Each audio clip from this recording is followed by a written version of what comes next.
Welcome to I-24 News Defense, a weekly review of strategic affairs, security, intelligence, and more in cooperation with Israel Defense Magazine.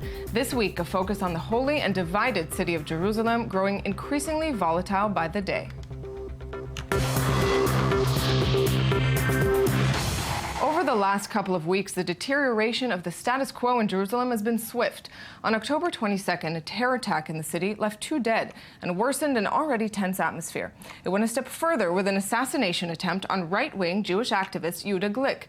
Since then, the shooter was killed by Israeli security forces. The Israeli government moved to close the Flashpoint Temple Mount, and Palestinian President Mahmoud Abbas called the decision an act of war. More on the background from Daniel Ziri. Jerusalem going up in flames. Clashes between Palestinians and police in East Jerusalem have especially intensified since a 21-year-old Palestinian drove his car into the platform of a train station in the city, killing a young tourist and a 3-month-old baby. The Palestinian was shot and died shortly after the incident. Israeli authorities said there was evidence the driver was affiliated with the Hamas movement and called the event a terrorist attack. Today's terror attack in Jerusalem, the attack on a mother and baby, is typical of Hamas, President Abbas's partner in the Palestinian government. President Abbas himself, unfortunately, continues to use inflammatory rhetoric, inciting against Israelis. This instead of being a force for peace and reconciliation. For over a week now, thousands of policemen and border guards have been deployed all over Palestinian neighborhoods such as Shuafat and Silwan, trying to contain the constant rock throwing on the city's train and other Israeli vehicles. Security forces used tear gas and rubber bullets for the purpose. Dozens of people have been injured in the demonstrations. Many reasons could be found for these recent unrests. Operation Protective Edge, the arrest of hundreds of Palestinians during the summer, the failure of the U.S.-mediated peace process months earlier, and sure enough, the ongoing conflict over who is allowed to pray on Temple Mount. But for some analysts, the tension in the city these past few months has really amplified since a group of right-wing Jewish extremists decided to seek revenge for the murder of the 3 Israeli teenagers in June. The immediate trigger was the murder of Mohammed Abu Khader on July 2nd, which was a particularly heinous crime. A young teenager burned alive. The atmosphere was one of retribution, both in East and West Jerusalem. The Israeli government has vowed to restore calm and security to Jerusalem, but the recent announcement of more Israeli construction in the city may bring about a further escalation of the conflict. In the past few days, the events in Jerusalem have caught the attention of the international community. The UN Security Council held an emergency meeting on the issue on Wednesday. Joining me now live from East Jerusalem is I-24 News correspondent Merav Savir. Merav, you've been spending time in the neighborhood where the suspect in the Yehuda Glick shooting was killed. What does the security presence look like there today? Well, Nuri, what we've seen today is much of what we've actually been able to see over the past couple weeks. As you mentioned, several different situations that have brought us to the point where we are. The attack on the light railway, yes, and the attack on Yehuda Glick. What we've seen today is youth versus Israeli security forces is a video that we've seen and we've experienced over the past couple weeks. Youth throwing rocks and security forces returning with stun grenades and gas. And you may still be able to see it over my right shoulder. Just a couple minutes ago, you could hear it echoing throughout this East Jerusalem neighborhood, the sounds of the stun grenades going off and being shot by security forces, and you can see the smoke rising over it. And that's something that not only is going on in this neighborhood of Abu Tur, where, as you said, the suspect was killed overnight or early in the hours of the morning, but something that has been echoed throughout other residents and neighborhoods in Jerusalem as well. Merav, we've already seen that the Temple Mount, the Israeli government decision to close the Temple Mount for now at least, has caused an uproar. Friday's tomorrow, the most volatile day. What does it look like in terms of leading up to that day? we've already seen it this morning. People, even though it said it's closed, trying to get in. And tomorrow may be the day we see really what will happen Friday when both Jews and Arabs go to pray there. Whether they will be allowed in, Mickey Rosenfeld said it's until further notice that it's closed earlier this morning when we spoke to him. So the situation tomorrow may give us a bigger picture of what to expect in the coming days, possibly weeks, of what will continue going on in Jerusalem between Jews, Palestinians, Jews and Arabs, and the Temple Mount, which is a holy site. Obviously, I don't know if you can hear in the background behind me those stun grenades going off. I don't know if you can see the smoke in the distance, but that is part of that picture I mentioned earlier that's been going on throughout the day and throughout the past days and weeks here in Jerusalem. But tomorrow on Friday, when the day of the holy prayers for both sides, that will maybe be the day that we understand more of what we may be able to expect in the coming weeks. Absolutely. Merav Savir in East Jerusalem, thanks very much for this update. With me now from Tel Aviv is Reserve Police Major General David Tzur, a member of Israeli Parliament of the Hatnu'ah Party and also former commander of Israel's border police. Mr. Tzur, thanks very much for taking the time. First of all, I'd like to hear your reaction, of course, to the assassination attempt of right-wing activist Yehuda Glick. Definitely, it's a very disturbing escalation because he was a target because his personality, because his activity on a very sensitive issue, which is the Temple Mount. Although I don't agree with his views and the things which he's trying to represent, but I fully accept that he was still a very polite person. You know, he believes in what he do, and we can hear him. He's fighting for a cause. But I think the government and also we, as MKs, we're trying to balance that issue. And by trying to assassinate him, it's touching the nerves of the conflict. And in my opinion, it's diverted to a more religious dispute than political or national issues, which we have the discussion with the Palestinians. Mr. Tzur, over the past several weeks, there's been a sort of buzz in discussion on a possible third intifada. What's your take? What's the likelihood of a third intifada? Definitely it can contribute to the escalation. And we see on the last 3 months, since the assassination of the Mohammed Abu Khder in Sharafat, that there are more and more violence activities, throwing stones, shooting, and also in the Temple Mount. And definitely this is another escalation in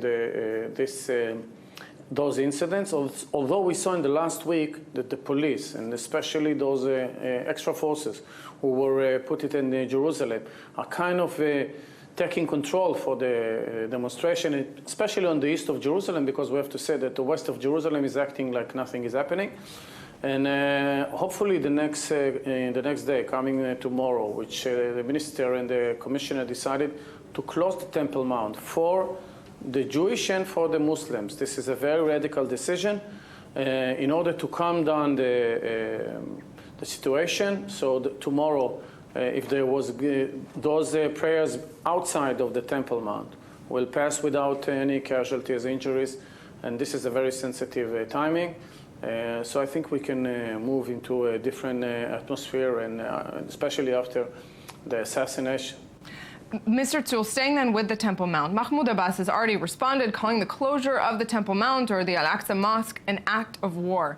Is it a poor decision on the part of the Israeli government? No, I think it's a good decision, and it's a tactical decision, and I think Abbas will do better if he wants to escalate his speaking, because his incitement, and he spoke about it 2 weeks ago, which is say that nobody of the Jewish have to be in the Temple Mount, and for him also to escalate his expressions and the talking. This is something which is putting more oil into the flames and not trying to hold it. This is, of course, it's not going to be temporary. It's an only temporary decision. It's not going to be a permanent, that the Temple Mount will be closed to the Muslim, and I think it's a right decision. There are voices inside the Israeli government calling to calm the situation, including Tzipi Livni, who has suggested it's Israel's responsibility to do so. What must be done now to extinguish the flames, in your opinion?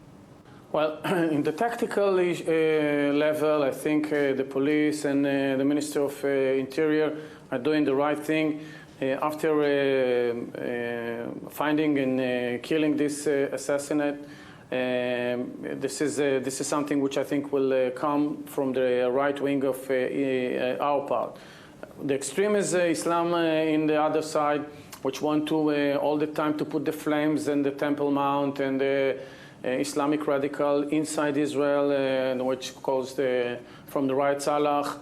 Those are and Hamas, which are trying to influence on the extreme side of the Temple Mount. This is something to deal with, and I think Abbas and also our Prime Minister will do the best if they will calm down. And in my opinion, even in this time, the best thing is to come back to the table and to negotiate, to speak, because when we speak, we can hold these radical people from taking actions.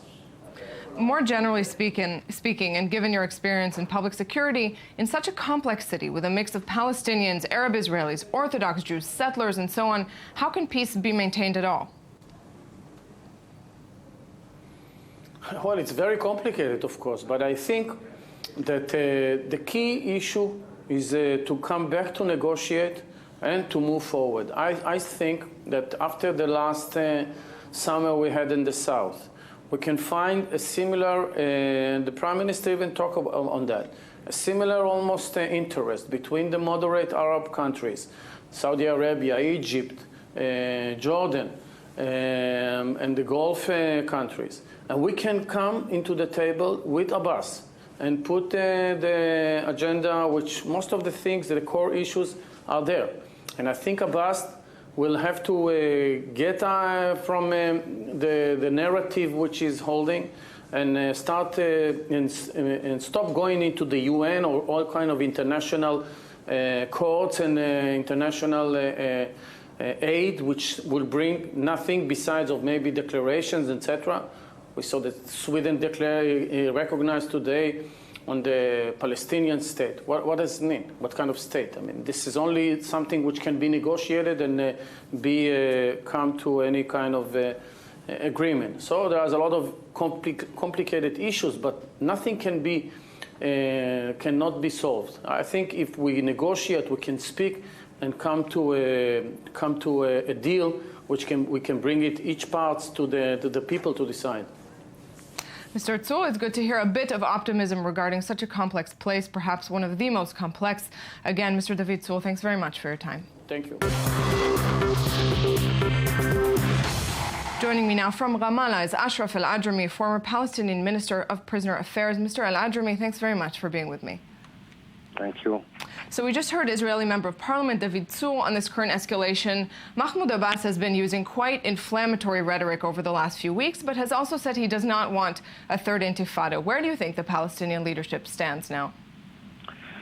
The Palestinian leadership sees the situation very dangerous, especially after the Israeli decision to close the Holy Square and the Al-Aqsa Mosque. This is a